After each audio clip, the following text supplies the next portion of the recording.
Bueno, pues bienvenidos a la presentación de un nuevo proyecto integrado de nuestro ciclo de Administración de Sistemas Informáticos.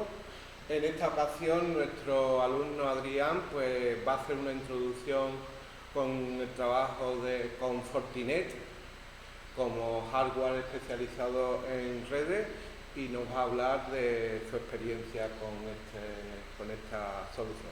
Venga, Adrián. Nada, empezamos.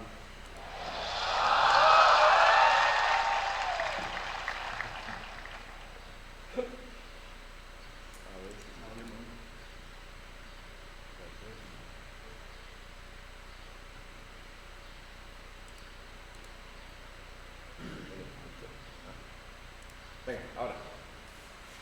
Bueno, pues por si lo queréis ir mirando, aquí está la URL de la memoria web, donde está todo lo que voy a hablar, por si queréis echarle un ojo.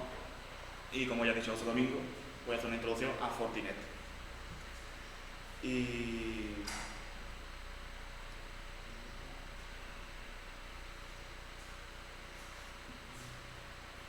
bueno, lo primero de todo, decir que he hecho la presentación con dos objetivos en mente principalmente. Que sea amena y ligera para que todo el mundo se enganche, y enlazaré lo que ya conocemos de la asignatura de seguridad con lo que yo he hecho, entonces se va a entender perfectamente. Bueno, el índice, un poco lo que voy a hablar, ¿no? Cómo surgió la idea, qué es un firewall, qué tipo hardware versus software, para decir por qué un firewall hardware, las ventajas que tiene, digamos. ¿Qué tenemos? Ahí hablaré del escenario, los paneles por delante y por detrás, qué puertos tienen, los LED para qué sirve cada uno, y después explicaré el escenario. Bueno, ¿cómo surgió la idea, no? Pues esperé a StanGMV para pensar bien la idea, y debido a que allí usan Fortinet y Checkpoint como principales distribuidores de firewall, pues me surgió la idea de pedirle prestado un firewall. Después de un tiempo hablando y tal, me consiguieron dejar este, que es de un trabajador de allí, y me lo prestó durante este periodo, para que yo me formara sobre él. Y además, vendiéndole, digamos, que servirá como formación para la empresa en el futuro, y además me sirve para proyecto, entonces ganamos todo. Y vamos a empezar por el punto más obvio, ¿no? ¿Qué es un firewall? Pues es un dispositivo de red que protege de tráfico no deseado. Eso lo entendemos todo el mundo, ¿no? Y bloquea tráfico entrante y saliente en función de reglas. Y los firewalls se crearon pues, a partir de la idea de que el tráfico de entornos menos seguros tiene que ser filtrado antes de pasar a un entorno seguro, que serían nuestras redes internas. Y estos dispositivos normalmente se colocan en la primera línea de defensa de la red. ¿Qué tipos hay? Aquí una imagen más o menos de los dos tipos de los que voy a hablar. Y esto es lo que ya hemos estudiado en seguridad. Por nodos y perimetrales. Los por nodos protegen solamente un nodo, para la redundancia, y existen típicamente dispositivos personales y domésticos. Los perimetrales se colocan en el punto de entrada a una red y la protegen al completo. Y tienen gran escalabilidad, que no tienen los de nodo. Y este FortiGate modelo 60F es perimetral.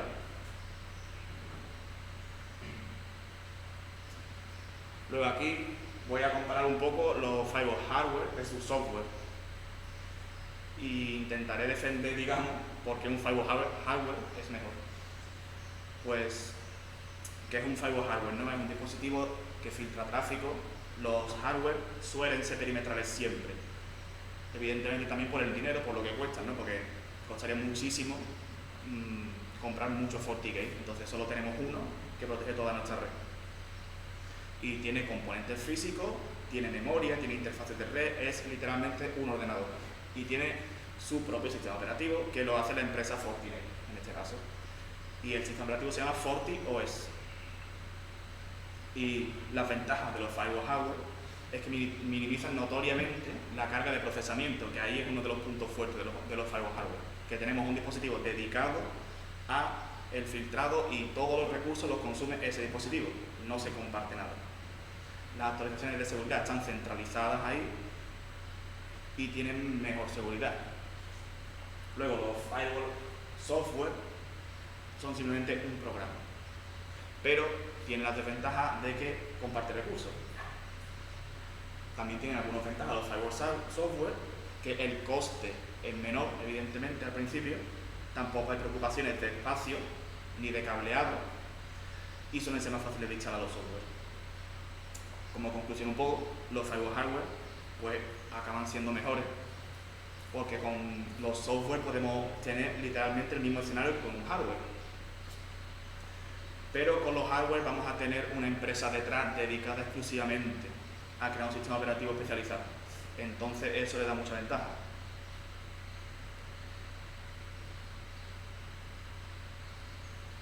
Luego, ¿qué tenemos? Aquí voy a explicar un poco el escenario que tenemos, ¿no? Y mostraré el vídeo.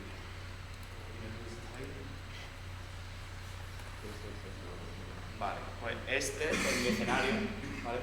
Este es el FortiGate 60F y esta es una Raspberry de modelo 4. Los gigas de RAM, no me acuerdo, creo que tiene 8 o 4, pero no es relevante. Y tenemos un puerto WAN aquí, que estaría conectado a nuestra LAN para salir a internet. Tenemos un puerto de MZ, que es donde está conectada nuestra Raspberry con un servidor web, luego lo veremos. Y este puerto es la red interna, donde está nuestro portátil. Y ese es el escenario. Bueno, y después muchos cables, evidentemente, que tenemos.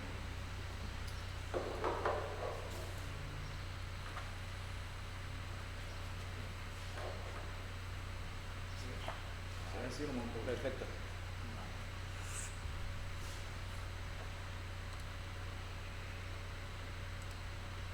Y luego, evidentemente, tengo mi portátil, ¿no? Ahí en la foto. Bueno, los paneles. Además, una foto de tu portátil. Además, una foto de mi portátil, como se puede ver, sí.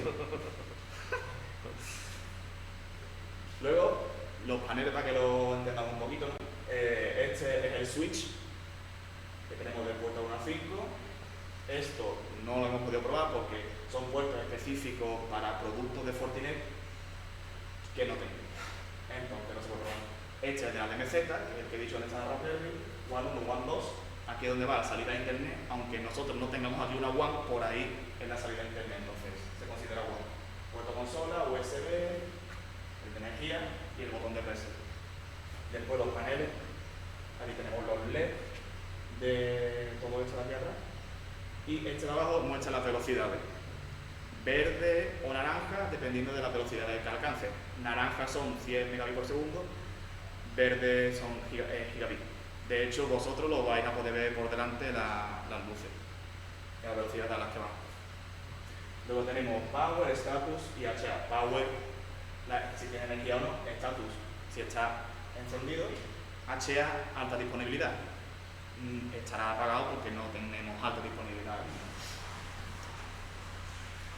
Entonces, este es el esquema de red del escenario que tengo.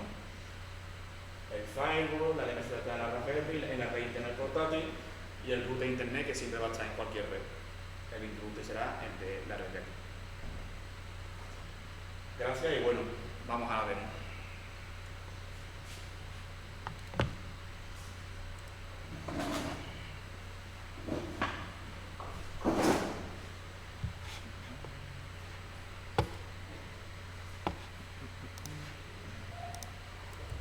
Une las pantallas. ¿Vale?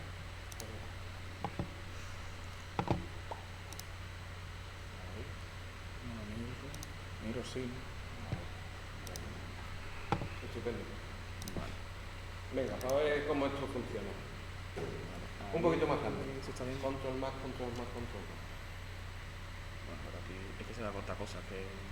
Bueno, hasta ahí. Venga. Vale. Bueno, pues lo primero de todo, ¿vale? Control más, control más, control más. ¿También? Bueno, es que aquí control más no funciona. Espérate. ¿Qué? Ah, porque... Que no funciona. Terminology. Tengo que hacerle así. Ay, perfecto. Abro un poquito. Vale. ¿Cómo vamos de tiempo, José Domingo? Podemos ver. Venga, bien. Vale, aquí, como estamos viendo, ¿vale? En mi Ethernet tengo una 192.168.1/24. Esa es la red. Esa es la red interna. Como puerta de enlace vemos esta IP, que por ahí es la IP de la interna del FortiGate. Y en la entrada a la administración que vemos aquí.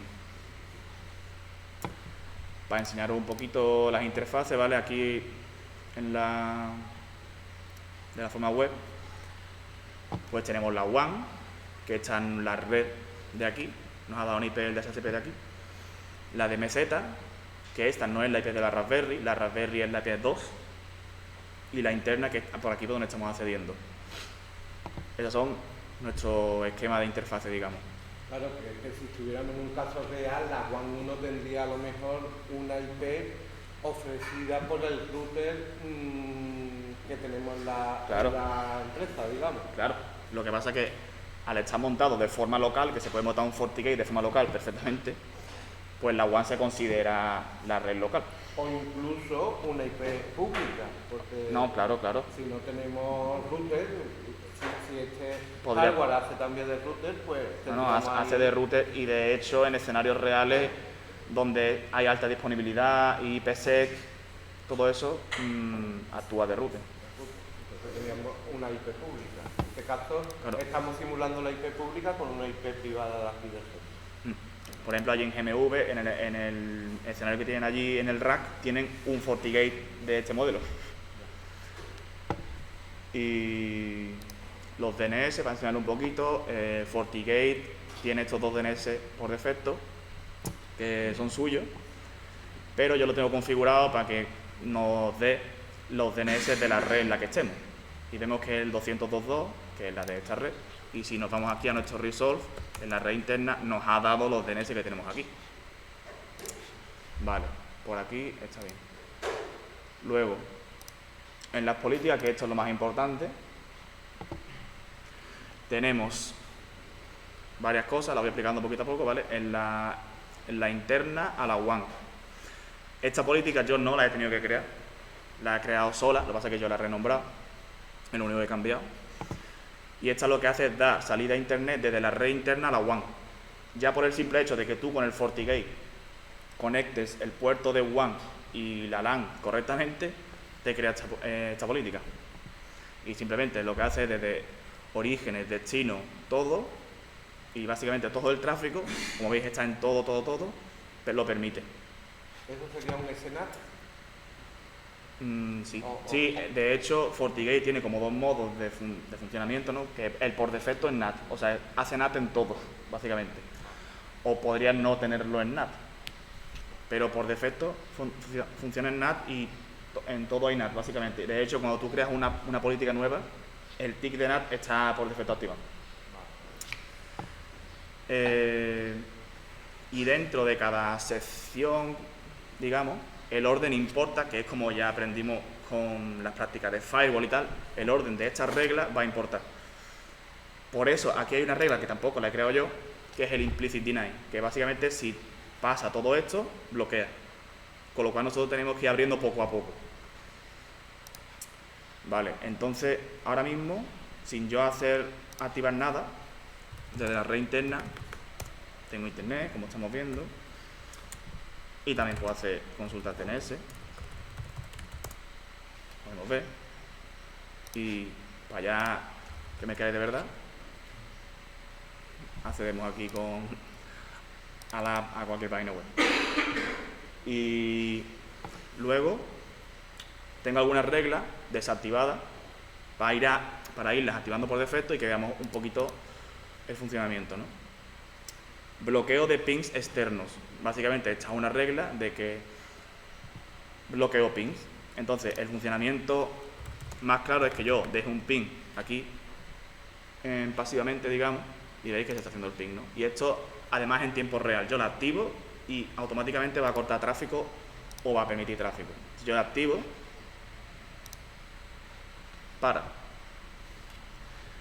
ya no deja hacer ping desde la red interna.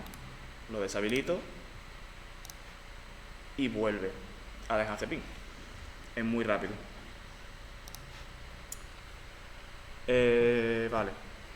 Eso por esta parte. Después tengo otra regla por aquí, ¿vale? Que es de hacer SSH a la Raspberry.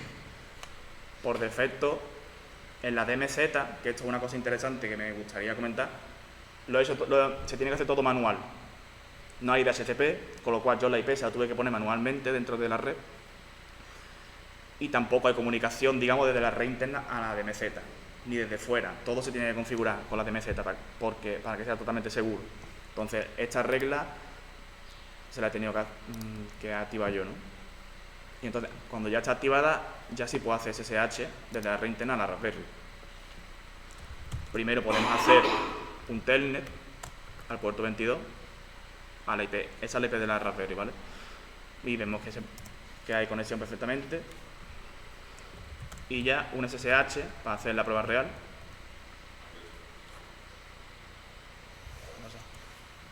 Y vemos que es la Raspberry, ya. Y vemos que esta es la IP de la Raspberry verdadera. La 2. Y la puerta de enlace, evidentemente. Y la puerta de enlace, evidentemente, es la 1. Y está aquí. Y está aquí. Es la interfaz del cortafuego. Y por aquí tengo otra regla, que no la he explicado todavía, que es la salida a internet para la DMZ. Esta es otra que tuve que crear yo. Para, digamos, simular que la Raspberry es un servidor web y que esa Raspberry pueda salir a internet. Entonces, ahora mismo, con esa regla, yo desde la Raspberry puedo acceder a internet. Y también puedo hacer consultas DNS perfectamente. Como se ve. Vale, entonces esta ahora la deshabilito. Ya hemos probado esto. Y luego esta regla, que es interesante, bueno, son dos reglas, mejor dicho, que la activamos para que las consultas DNS solo las hagamos al servidor DNS que nosotros queramos. Y así evitamos consultas a cualquier servidor DNS. Entonces, hay una regla que es único DNS permitido. ¿Qué tiene esta regla? Pues dice de la interna a la WAN que solo la destination sea el servidor DNS nuestro. Esto puede ser un poco confuso ahora mismo porque no he explicado todavía que esto son las addresses. O sea, aquí podría dejarte el FortiGate perfectamente decir una IP. Pero para ordenarlo todo mejor y que sea más reutilizable, pues están las addresses. Que las addresses simplemente son definir direcciones. Entonces, aquí en servidor DNS nuestro, la tenía que cambiar antes, obviamente, tenemos el DNS de aquí, con una /32, para especificarlo. Y entonces eso es lo que está pasando aquí ahora mismo, ¿no? Y permite el service, que aquí es el DNS, que si dejamos el ratón, pues se ve lo que está pasando, ¿no? Al puerto 53. TCP o UDP, que es el DNS, y accept. Entonces permite. Y la otra regla, entonces esto va a permitir consultas DNS a ese servidor. Y esta va a bloquear todas las consultas DNS. Entonces a todo bloquea DNS, D9. ¿Qué va a pasar? Que si el servidor DNS no es el que yo le he dicho, no va a dejar hacer consulta. Entonces ahora mismo esto, estando así, claro, esto es la Raspberry, ha perdido conexión. Ahora ya sí, desde mi portátil, si hago un div sin decir nada para que use el de aquí, y si no, no lo creemos porque a lo mejor hay caché, que no creo, pero Wikipedia otra. Y vemos que aquí nos ha contestado el DNS de aquí. ¿Qué pasa? Que si yo digo, pues no me use este DNS, usa otro, no va a dejar. Y para ver que esto de verdad está funcionando, puedo hacerlo aquí en directo, porque todo esto es muy rápido de cambio. Si yo, por ejemplo, desactivo esto, ahora no me va a dejar hacer ninguna consulta. Si yo le quito esto, ni siquiera me va a dejar consultar aquí. ¿Qué pasa? Si desactivo, por ejemplo, esta regla, ahora ya sí otra vez me va a dejar consultar. Y ahora mismo, sin bloqueo ninguno, otra vez vuelvo a poder hacer consultas DNS a cualquier servidor. Eso por parte de los filtrados que puede hacer este cortafuegos. Luego, la DMZ. Cualquiera de vosotros podríais acceder ahora mismo, porque está en la red. Y si vemos la IP que tenemos de WAN, esta, la que tenemos en esta red, voy a enseñarlo el funcionamiento y ahora vemos lo que está pasando por debajo, ¿no? Accedemos a DMZ. De hecho, si vosotros probáis esta IP, os va a acceder también, porque está en esta red. ¿Qué está pasando aquí? Pues básicamente lo que está pasando es un DNAT. Y esta es la regla de DNAT, ¿vale? Por forwarding Apache 80, ¿no? Lo que hace es simplemente el puerto 80 le hace forward al puerto 80 de la Raspberry. Y aquí pasa más o menos lo mismo que antes, ¿no? Que en lugar de addresses, ahora hay otro concepto que son las virtual IPs, que básicamente son DNATs. No es más que eso. Y si vemos la configuración que hay aquí, hay un NAT estático que yo le estoy diciendo la IP de la WAN a qué IP se convierta, que es la de la Raspberry, TCP, por forwarding, etc. Y el 8080, que esto, si quisiera poner en el externo otro puerto, pues ya está, me habría otro puerto en vez del 80. Y después eso se aplica, esa virtual IP, ese DNAT, se aplica en esta política que está aquí. Siempre lo que venga desde la WAN a la DMZ y el servicio HTTP, que ahí vemos que es el puerto 80. Los servicios también son configurables, pero como ya hay muchísimos creados, yo no he tenido que crearlo. Entonces aquí he usado el que ya hay de HTTP. Y de hecho, aquí, si no me equivoco, bueno, aquí por ejemplo hay un service que es all, entonces cualquier puerto. Los services suelen ser puertos o protocolos, etcétera. ¿Veis? Aquí ahí vemos todos los puertos, entonces en las políticas podemos usar los que ya vienen prehechos. O sea, está muy pensado el FortiGate para que si tú sabes lo que tienes que hacer, simplemente vayas dándole clic, clic, clic, y si lo entiendes de verdad tu escenario, pues no tienes que crear muchas cosas. Luego puedo enseñar otra funcionalidad que tiene aquí FortiGate, que son los Security Profiles, ¿vale? Esto es otro concepto interesante, que en cada regla de firewall, además, podemos añadirle un perfil. Entonces, por ejemplo, en la de la red interna con salida a internet, ¿vale? Hay muchos security profiles. Hay antivirus, web filter, DNS. Estos son perfiles de seguridad que tiene ya FortiGate creado por defecto, que tú puedes modificar, evidentemente, pero con lo que está hecho ya funciona perfectamente. Y web filter lo que va a hacer es bloquear páginas web para que la red interna esté protegida y no se metan donde ellos quieren, básicamente. Pero eso sería un proxy, quiero decir que eso está en el nivel de aplicación. Claro. Las demás reglas están en el nivel de red, ¿no? Y ese, digamos, pues sería un filtro de contenido, a lo mejor, ¿no? Y de hecho también está el DNS filter, que aquí hay una diferencia. Sí, pero por ejemplo en el IP tabla a lo mejor no puedes a lo mejor hacer cosas, filtrar por dominio, porque lo que están filtrar por dominio se puede en IP tabla. Por dominio. Claro, por eso, porque no es capaz de mirar las cabeceras HTTP y en este caso sí estará viendo las cabeceras HTTP y incluso el cuerpo, y a lo mejor es capaz de filtrar por palabras y cosas de hecho, aquí tiene dos security profiles que son muy similares, pero está interesante la diferencia, que está el web filter y el DNS filter, que no es lo mismo, aunque parezca lo mismo. Web filter lo que mira es las URL y DNS filter es como más restrictivo, simplemente no te deja hacer consultas DNS. O sea, yo podría bloquear DNS nombres que no quiero que se resuelvan. O sea, este es más restrictivo y este simplemente las URL que tú vayas buscando. Entonces, si lo activo, tendremos que elegir perfiles, pero como ya he dicho, viene el FortiGate con muchas cosas creadas, entonces el default nos sirve.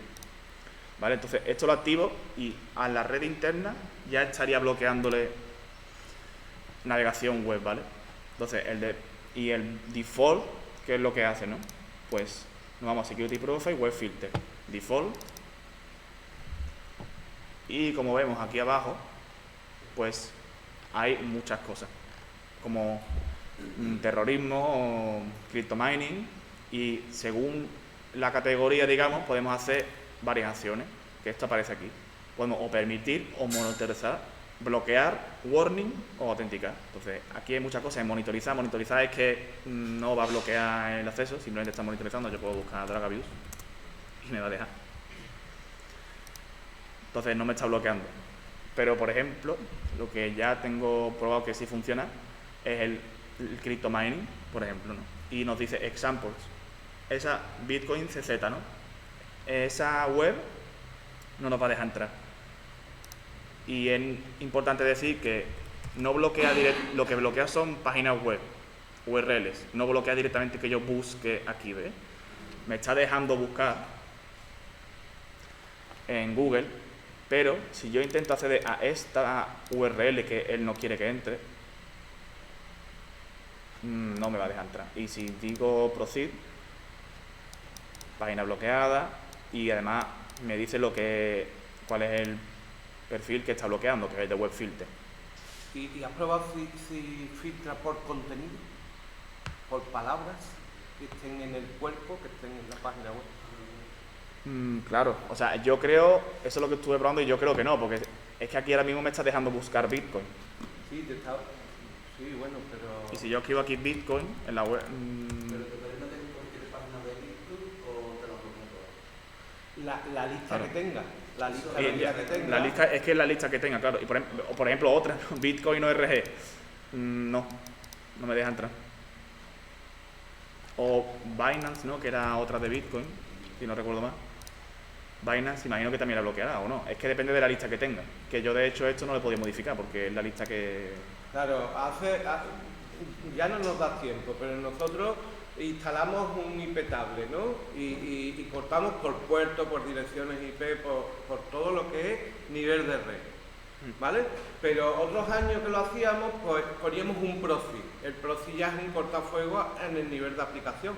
Y entonces ese proxy ya podíamos darle una lista de direcciones para cortarlas y después le metíamos, ¿cómo se llamaba aquello? Dark Guardian, que era un filtro de contenido. Y en el Dark Guardian podías bajar listas categorizadas, como hemos visto ahí, por distintas temáticas, y entonces él ya era capaz, el proxy, el Dark Guardian, de cortarte páginas con determinadas palabras, con determinados dominios. Tú lo único que tienes que hacer de vez en cuando es bajarte una lista actualizada, las listas negras actualizadas, ¿vale? Entonces, bueno, pues esto lo incorpora todas, incorpora el cortafuegos a nivel de red, incorpora el proxy a nivel de aplicación. Efectivamente, es lo que he dicho al principio, esto es un ordenador. De hecho, el sistema operativo que tiene dentro, que si lo metemos aquí a la CLI, ¿vale? Esto no lo he enseñado porque esto ya es irse de él, pero esto es un Linux. Esto es un FortiOS que podríamos acceder por SSH, por línea de consola, y es un Linux.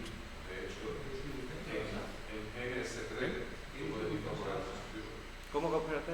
Eso no lo encontré, simplemente. A lo mejor es literalmente han cogido un Linux desde cero y lo han hecho ellos a medida, porque claro. Lo que dice Raúl. En MS3, que yo sé que a todos les falta, puede simular dispositivos Fortinet porque la imagen del sistema operativo de Fortinet es una de las imágenes que puedes incorporar al escenario y lo puedes configurar totalmente. Entonces, si a alguno nos está gustando las funcionalidades que está explicando Adri, no hace falta que tenga ahí el dispositivo físicamente. De hecho, hay una máquina virtual que te puedes descargar de Fortinet. Que yo la intenté pedir, no me la dieron porque es que tardan en dártela, pero hay una máquina virtual. Sí, pero incluso en el marketplace de NS3 existe la posibilidad. Claro. Y luego, así por decirlo muy brevemente, esto para que lo tengamos en cuenta, lo que he hecho ha sido local, ¿vale? Pero lo potente de FortiGate es lo que se puede hacer en WAN. Y lo que se puede hacer con licencia, además. que en el dashboard, no lo he enseñado porque no era relevante, pero aquí vemos que no tengo la licencia. Si tuviese licencia, digamos que tiene hasta funcionalidades de inteligencia artificial, que según lo que vaya viendo del tráfico y cómo se comporta la red, empieza a bloquear o no. Tiene actualizaciones de firmware, que se las da el propio fabricante.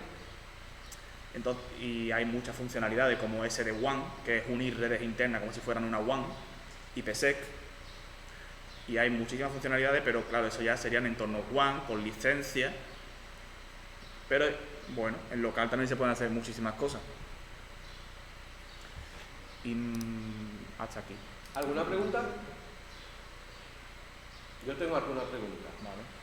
Tú, la consola web está estupenda y es preciosa, pero supongo que normalmente la gente que trabaja con este tipo de hardware utilizará más las líneas de comando que la web, ¿no? Porque para automatizar, es decir, si tú tienes que crear un montón de reglas, pues no, claro, los clics son cada vez... No, sí, de hecho las configuraciones, si tú quieres hacerlo de verdad a fondo, aquí está configuraciones backup, ¿no? Y esto te descarga código, digamos, ¿ves? Entonces configuración, y esto es desde la línea de esto es lo que aparece en la línea de comando. Es verdad. Bueno, aquí el control más no funciona. Bueno, pero bueno, ¿qué? Que muchas veces se trabaja con ejecución de CDI. y después otra pregunta tonta a lo mejor, ¿no? Pero por defecto se puede poner la IP de la WAN para entrar en la consola y hacer una sería un problema de seguridad, ¿no? Entrar desde fuera, digamos, a la consola, porque tú has entrado desde la red interna, pero si yo pusiera aquí, ahora mismo no, porque tiene el DNAT y me va a mostrar la red en la página de... Lo que me estás preguntando es que si desde la WAN tú puedes acceder a... Claro, de hecho, esto se puede hacer aquí. Tendrías que... O sea, en cada interfaz hay un tick que puedes habilitarle administración, digamos, que administración es eso. Vale. Entrar aquí. Y lo que pasa es que en la interna, la administración, vea, Administrative Access, HTTPS, SSH... Entonces te permite hacer eso. Y en la WAN, pues claro, no lo tiene activado, pero si activamos HTTPS debería dejar desde la WAN acceder. Y tú puedes decir desde aquí cómo se accede, digamos. ¿Alguna pregunta más? Bueno, después de haber hecho este proyecto, Adrián, conclusiones. ¿Qué te ha parecido el proyecto? Pues la verdad que me ha parecido bastante interesante. Me ha parecido muy interesante, sobre todo por el tema de haber retomado el tema de las redes, que es una asignatura que a mí siempre me había gustado. Y en GMV pues hay muchas posibilidades de seguir por ese camino. Y yo tengo pensado certificarme de Fortinet en cuanto pueda, que hay una línea de certificaciones que son las NSE, y aparte, empezando desde la 4, ya puedes, digamos, trabajar con estos dispositivos. Y si yo, sin conocimientos, digamos, de Fortinet, pero con conocimientos generales, he podido hacer un escenario básico y entender las cosas, yo creo que con certificándote ya vas a entender mucho mejor todo. Y aprender del tema WAN, sobre todo, a mí me gustaría. Pues muy bien. Pues sin nada más, muchas gracias, Adrián.